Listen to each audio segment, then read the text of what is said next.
Fourth item on the Sunday Six is our Victory Unlocked. It is brought to you by Zillow Agents, Tours, Loans, Homes.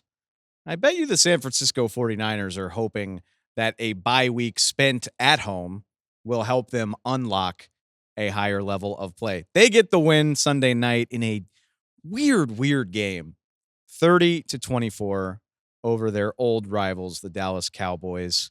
30-24, lot closer than it needed to be, and a lot closer than you would have guessed, even with like 12 minutes to play in this game. The end of the third quarter, it was 27-10. Cowboys coming off their bye week, a very spirited effort in the first half after a sloppy start. You know, you talk about teams getting in the lab, tweaking some things, coming out with a renewed sense of purpose. It felt like that is what happened with the Cowboys. Just ran out of gas roughly 2.5 quarters in. George Kittle gets himself going. The Niners commit to the running game in the second half. It's 27-10. It's a party. They're blowing out the Cowboys again, just like they did last year. What else is new? And then the masters of the fourth quarter rally be debating once again another opportunity to debate the definition of garbage time, because this is what the Dallas Cowboys do. They wait until it feels like garbage time, and then they just kick it into high gear. Fourth quarter, Dak Prescott and CeeDee Lamb torched the 49ers defense. 2 70-yard scoring drives, zipped right down the field. The second one that cut it to a 6-point lead didn't even take a minute off the clock, and all of a sudden, the Niners might lose a game that they had been dominating.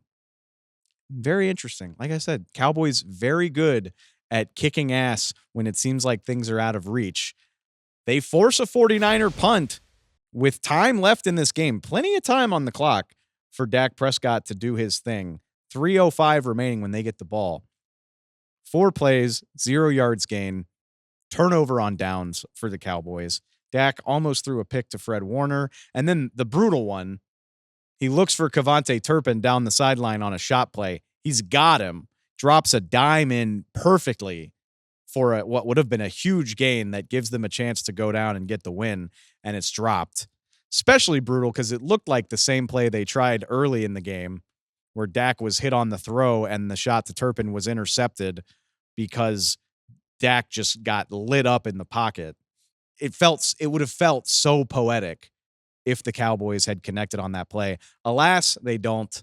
The kings of the almost comeback, they fall by 6 points. Like I said, not comfy if you're the 49ers, but you finally get to take a week off in a season of just nonstop drama.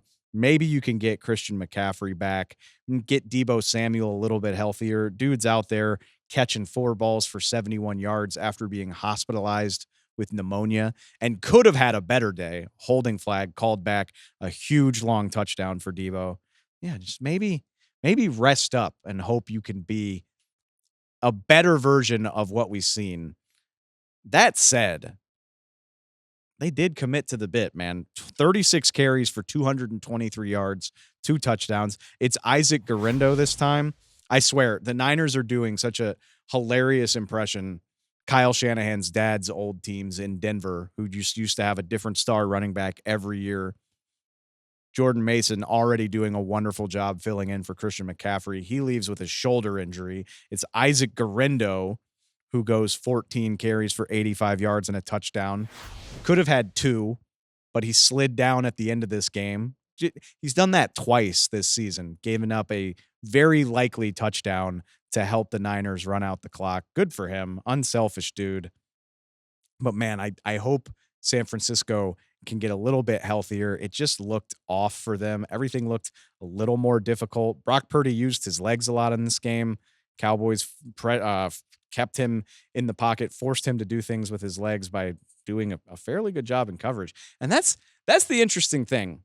Okay, credit to the 49ers at 4-4, sharing the division lead. Don't think anybody thought that the NFC West would be this competitive halfway through the season, or at the very least that the Niners would be this close to the rest of the pack. But they trot off into their bye week, hoping to get a little bit healthier and maybe a little bit less dramatic than they have been here in the first 8 weeks of the season. Let's flip this over to the other side because I'm so curious about where things go with the Cowboys. Okay, you don't have to buy into the comeback narrative. They were down by 17 points. If you want to call that garbage time stats, by all means. It's still across all 4 quarters was a spirited effort from the Cowboys. I know this is going to sound silly because they did give up 223 rushing yards, but the flashes were there by the Dallas defense, getting key stops when they need to, getting off the field, forcing the Niners to settle for field goals early on in the game.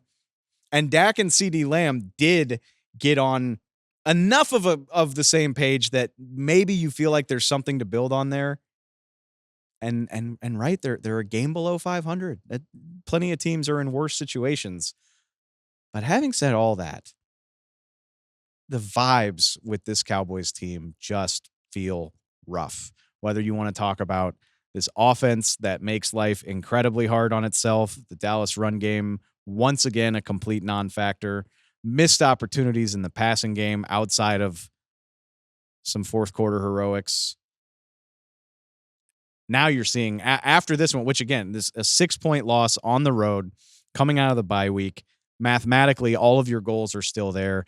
But you've got Cowboys cornerback Trayvon Diggs barking at media members who critique his play in the locker room after this game. We already know, Jerry Jones has been at odds with the media here in recent weeks, threatening Dallas area radio hosts and just generally being a bit prickly, we'll say. The vibes around the Cowboys feel so much worse than 3-4. And I wonder how they respond to it, because guess what? It's not getting a lot easier than a banged up 49ers team. It's at Atlanta next week, home against the Eagles after that, Houston, at Washington. You don't get a game against a quote unquote manageable opponent until Thanksgiving. That's against the Giants. It sounds like a long month of football, and see if this analogy works for you. I feel like the Cowboys are going over the rumble strips on the highway, like on the road. Those little strips that tell you when you're veering too far out of the lane. They're meant to shake you back to attention and get you back onto the highway. The tires are going over the rumble strips. Now, can the Cowboys course correct and get back onto the highway, or is this thing moving more toward the ditch? I'm fascinated to see, because the mood and the aura of the 2024 Cowboys is so much worse than a 3-4 record suggests it should be. We're going to talk about this in a lot more detail. Don't worry. We can get deeper into what ails the Dallas Cowboys. We're going to have a guy who knows a thing or two about them. Keyshawn Johnson's going to join me on the show on Tuesday. We'll get into all things Cowboys, what might be fixed, what can't be fixed. We'll do a deep dive on all things Dallas. But I think all told, they gave a better accounting of themselves against San Francisco than I would have guessed. And it doesn't feel like that's going to help them at all. I have a very close eye on this situation, because it kind of feels like everything's hanging by a thread in Dallas right now.